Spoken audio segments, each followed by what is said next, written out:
அதாவது 9 தடவை நான் ரத்த தானம் பண்ணியிருக்கேன். ஆனா என்ன சுத்தி இருக்கிறவங்க, என்ன சார்ந்து இருக்கிறவங்க ரத்த தானம் பண்ணாங்களா இல்லையா, இல்ல மற்றவர்களுக்கு உதவி செய்தார்களா இல்லையா, நான் பார்த்துட்டு இருக்கிறது இல்ல.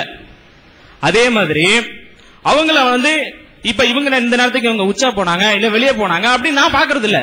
டெய்லி இது பாக்குறதுலாம் என்னோட வேலை இல்ல. அவங்க செஞ்சாங்களா செய்யலையா இல்லையான்னு நான் பார்த்துட்டு இருக்கவே முடியாது. ஆனா நான் கான்பிடண்டா சொல்லுவேன், என்னால இதை செய்ய முடியும்.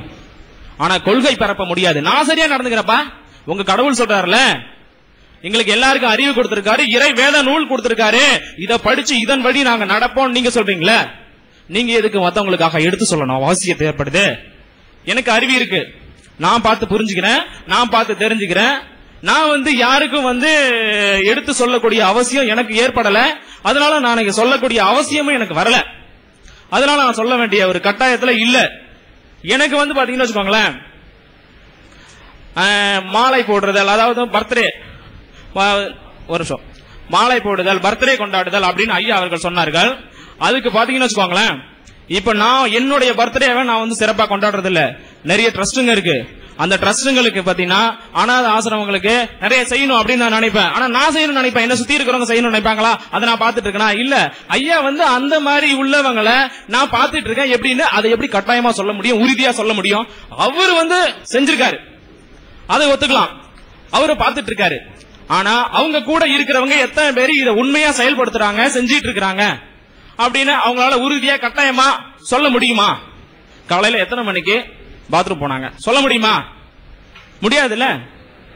இது தவறுகளை தலைப்புகளை தாண்டி தான் விட்டு தான் போனேன். ஐயா பேசுனதுனால நான் பேசுறேன். அடுத்த ஐயா அவருக்கு பேசுறேன். ஐயா ரத்த தானம் சொன்னாங்க. இப்ப போன செப்டம்பர் 17 பெரியார் பிறந்த நாள் அன்னைக்கு கோவையில மட்டும் நாங்க 270 பேரு எங்க தோழர்கள் ரத்தம் கொடுத்தாங்க. கும்பகோணத்திலையும் நாங்க கொடுத்திருக்கோம். இந்த 270 பேருமே நாத்திகர்கள். அதே அந்த கோவையில எத்தனை ஆத்திகர்கள் இருந்தாங்க, அவங்களுக்கு பிடித்த ஒரு பண்டிகையிலயோ ஒரு நாளிலேயோ எத்தனை பேர் கொடுத்திருக்காங்க. அதனால இப்ப நீங்க நிறைய ரத்தம் கொடுத்துருக்கீங்கன்னா அது பாராட்ட வேண்டிய விஷயம் தான். எங்களுடைய ஜனத்தொகை கம்மி, நாத்திகர்கள் கம்மி, அதுக்குள்ள சதவீதம் நாங்க கொடுத்திருக்கோம். நீங்க அதிகம், ஆத்திகர்கள் அதிகம், அதுக்குள்ளதை கொடுத்திருப்பீங்க. அதனால ரேஷியோ பாத்தீங்கன்னா ரெண்டுமே ஒண்ணுதான்.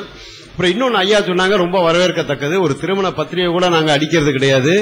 அதுக்கு ஒரு ஆளுக்கு சாப்பாடு போடும், அதெல்லாம் ரொம்ப மதிக்க வேண்ட கருத்து. அதெல்லாம் நாங்க ஒன்னும் முரண்படவே இல்லை. அது எனக்கு தெரியவும் தெரியாது. எனக்கு இஸ்லாமிய நண்பர்கள் சரிபாதி இருக்காங்க கும்பகோணத்துல. நான் நாத்திகங்கிறதுனால அவங்க என்ன மதிக்கிறாங்க, வேற ஒன்னும் செய்தி இல்லை. அப்போ இதெல்லாம் அங்க கிடையவே கிடையாது. இப்ப நீங்க சொல்ற மாதிரி பத்திரிகை மட்டும் ஒரு 100 ரூபாய் 150 ரூபாய்க்கு அடிக்கிறாங்க. நான் நேற்று சொன்ன மாதிரி இந்த பர்னிச்சர் கடையிலையும் ஜவுளி கடையிலும் கொண்டு போய் முன்னாடியே பணத்தை கொடுத்துறாங்க. 5000 ரூபாய். நாளைக்கு மாப்பிள்ளை வீட்டுக்காரங்களோட வருவோம், அந்த 13,000 புடவை 40,000 சொல்லுங்க அப்படின்னு சொல்றாங்க. அந்த புடவையில அந்த கடைக்காரன் வியாபாரி என்ன பண்ணுவான் நமக்கு தான் தெரியும், வியாபாரம் தான் பண்ணுவான். 13,000 புடவை 40,000 ஸ்லிப் ஓட்டுறான். இவங்க 40,000 புடவை வேணுங்கனால ஒரு 4-5 புடவை எடுத்து போடும்போது அந்த புடவை எடுக்கிறாங்க. இதுவும் இந்த இஸ்லாமிய மக்கள் தான் செய்யறாங்க. அப்ப நீங்க சொல்றீங்க அவங்கள மாற்றிக் கொண்டிருக்கிறோம் அப்படிங்கிறீங்க.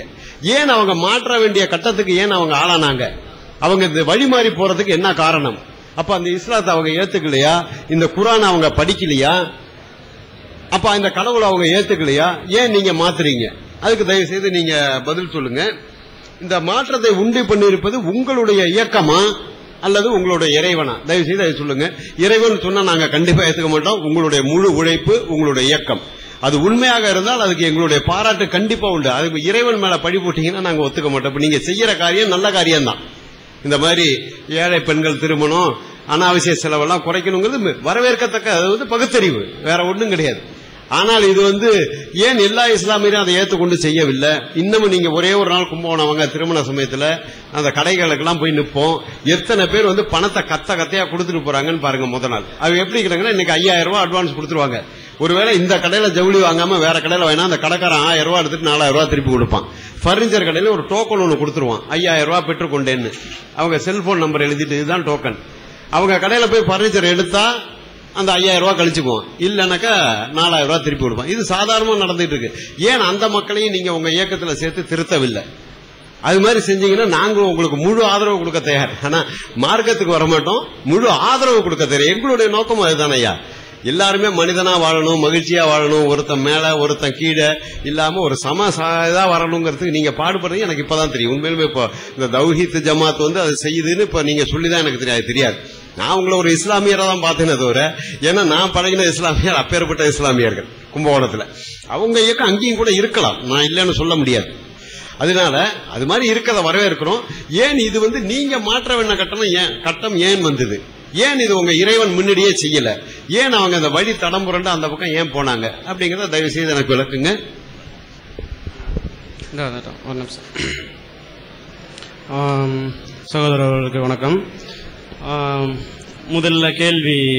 முதல் கேள்வியிலிருந்தே வருவோம். முதல் கேள்விக்கு மறுப்பு வந்து முன்னாடியே சொன்ன மாதிரி அவங்களுடைய, அதாவது ஆதி காலத்து மனிதராக அவர் இல்லை, அறிவியல் வளர்ந்த மனிதராக இருந்தால் பார்த்து தெரிந்து கொள்ளக்கூடிய அளவிற்கு இப்போ நவீனம், இப்ப இந்த செல்லு கண்டுபிடிச்சதுக்கு வந்து மிக சிறந்த ஒரு அறிவும் இப்ப இருக்கிற வந்து வளர்ந்திருக்க எல்லாத்தையும் அறிவை வச்சு மிக பெருசா கண்டுபிடிச்சா நீங்க ஒத்துக்கும் போது, அப்போதைக்கு அறிவை வச்சு ஒரு சிறிய இதா வச்சு நீங்க கண்டுபிடிச்சிருக்க முடியாதா? அப்போ ஏன்னா வானவியல் சாஸ்திரத்துல 2000 வருஷத்துக்கு முந்தையே அரபியர்கள் மிக சிறந்த அறிவை பெற்றிருந்தாங்கிறது தெரியும். கட்டட கலையில வந்து மிக சிறந்த அறிவு பெற்றிருக்காங்கிறது நல்லாவே தெரியும். அப்ப வந்து போதுமான அளவு அறிவு இருந்திருக்கு. அதை வைத்து சொல்லப்பட்ட ஒரு விஷயம் தான். அதுக்கு வந்து இன்னும் அதுக்கு முந்தைய தையல் மிஷின் கைய வந்து கண்டுபிடிச்சிருக்கு. அதை தையல் மிஷின் கண்டுபிடிக்கப்படனாலும் ஒரு நூற்கறதுக்கு ஒரு விஷயம் செஞ்சிருக்கு. அதுக்கெல்லாம் அவங்க கடவுள் சொன்னாருன்னு சொல்லல. இவரு வந்து கடவுளை தொடங்கி கூப்பிட்டிருக்காரு. அவருக்கு ஏற்பட்ட அந்த சிந்தனை கடவுள் பெயரால் சொல்லப்பட்டிருக்கிறது. இன்னும் இதை விட சிறப்பான கண்டுபிடிப்புகள்லாம் இருந்துச்சு. ஆனா அதுக்கு வந்து யாரும் கடவுளை கூப்பிட்டுக்கல. அவர் கடவுளை கூப்பிட்டிருக்காரு. அததான் அதுல உள்ள விஷயமா ஒழிஞ்சு கடவுள் தான் அதை வந்து இப்படி சொல்லியிருக்காருன்னு சொல்ற விதத்துல எங்களுக்கு அதுல முரண்பாடு இருக்கு. அதை நாங்க ஏற்றுக்கொள்ள முடியாது. திரும்பி அதையே சொல்ல வேண்டாம்.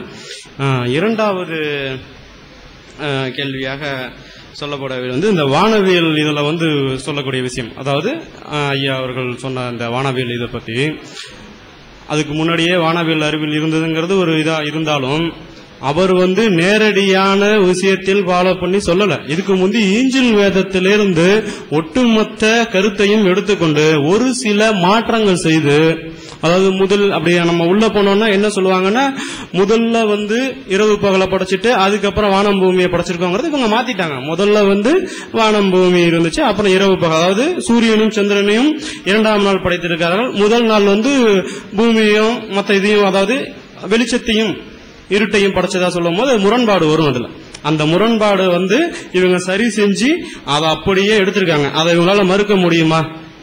பைபிள் ஏஞ்சில் வேதத்திலிருந்து எதையுமே எடுத்துக்கல அப்படின்னு அவங்களால சொல்லிட்டு இந்த அறிவியல் விளக்கத்துக்குள்ள போகட்டும். அதுல இருந்து எடுத்து அதுல சொல்லியிருக்கிற விஷயம், உலகத்தை எப்படி படைத்தான், இந்த பூமியை எப்படி படைச்சாங்கிற எல்லா விஷயத்தையும் எடுத்துக்கிட்டு அதுல இருந்து சொன்ன விஷயம் தான் இந்த விஷயமா ஒழிஞ்சு அப்படி விரிச்சிருக்காங்கன்னா அது ஏஞ்சில் வேதத்துல இருந்ததுதான், இறை வேதத்துல சொல்லல. ஆனா ஏஞ்சில் வேதத்தை நீங்க ஏத்துக்க மாட்டீங்க, இயேசுநாதர் சாகலன்னு சொல்றீங்க. அப்ப அதை விட்டுறணும், ஏஞ்சில் வேதத்தை விட்டுறணும். இந்த அறிவியல் அவருக்கு இருந்துச்சு, அறிவியல் அறிவு இருந்துங்கிறது நீங்க விட்டுறணும். அப்படிதான் வர முடியும். அதை விட சிறப்பான அறிவியல் வந்து 2000 வருடத்துக்கு முந்தி இருந்தது. அப்படி வந்து ஆராய்ச்சி பண்ணி சொல்லக்கூடிய அளவுக்கு பறந்து விரிஞ்சு கொண்டிருந்த பிரபஞ்சம் விரிஞ்சிட்டு இருக்கிற அளவுக்கு வானவியல் சாஸ்திரம், எத்தனை கோள்கள் இருந்தது, கோள்கள் வந்து எப்படி இருந்து கொண்டிருந்த அளவுக்கு வானவியல் சாஸ்திரத்துல அறிவு இருந்துச்சு அவங்களுக்கு, அரபுகளுக்கு. அதை வைத்து அவர் வந்து அந்த அறிவியலை யூஸ் பண்ணிருக்கலாம். மூன்றாவது வந்து மனிதன் கூட்டமே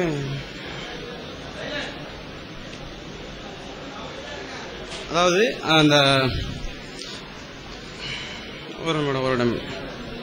அதாவது அவங்க நேரடியா அந்த விளிம்புகளை கடந்த விமானத்தை அந்த கண்டுபிடிச்சதுக்கான இதை வந்து அவங்க சொல்லியிருக்கிறாங்க மூணாவது கேள்வியா. அதாவது எப்படின்னா நேரடியா அதை படிச்சிருவோம். மனித ஜின் கூட்டமே, வானங்கள் மற்றும் பூமியின் விளிம்புகளை கடந்து செல்ல நீங்கள் சக்தி பெற்றால் கடந்து செல்லுங்கள். ஆற்றல் மூலம் தார நீங்கள் கடந்து செல்ல மாட்டீர்கள். அதாவது ஆற்றல்னு ஒரே ஒரு விஷயம் சொல்லியிருக்காரு. அதை வந்து நீங்க விமானமா நேரடியாக படிக்கப்பட்ட வசனம். ஆற்றல்னு ஒரே ஒரு விஷயத்த விமானமா எடுத்துக்கலாம். விமானம் கண்டுபிடிக்கிறதுக்கு நிறைய விஷயங்கள் தொழில்நுட்ப ரீதியா சொல்லியிருக்காருன்னு சொன்னா நீங்க விமானத்தை சொல்லிட்டாங்க, நீங்க நேரடியா சொல்லிடலாம்.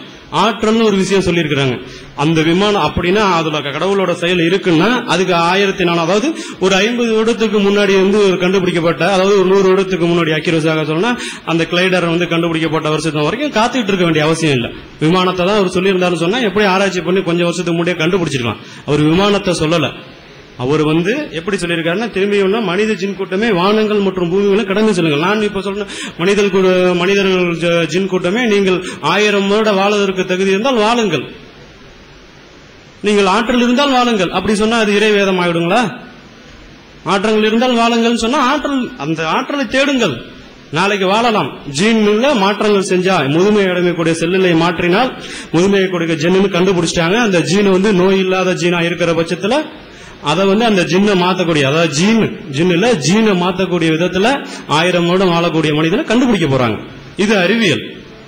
இதுல வந்து 1000 வந்து சொல்லியிருக்க மாதிரி அதுல வந்து இதுல விஷயங்கள் இருக்கிறதா நமக்கு தெரியல. 4வது விஷயமாக அந்த சுருங்குதல் எப்படி